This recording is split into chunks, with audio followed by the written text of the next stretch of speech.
King Harry soap. Yan ang Harry soap, guys. Lagyan mo lang siya ng isang tomat, isang basal, tapos konting karne. Ito ang nilagay ko is laham.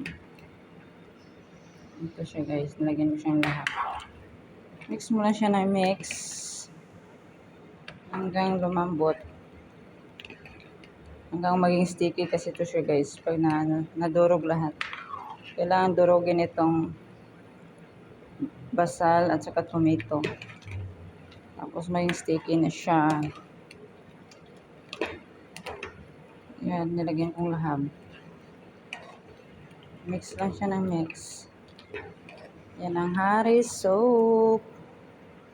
Harry soap, guys, Arabic. Yan, hayalong ko lang siyang kumulo, guys. Ng kumulo. Yan ang gawa na kong Harry soap, guys. Yan ko lang siyang kumulo ng kumulo. Yan. Kailangan kasing madurog to, guys, para lumambot, guys. Durogin itong karne at saka itong basal. Masarap to, guys. Ito ang paborito ng amo ko.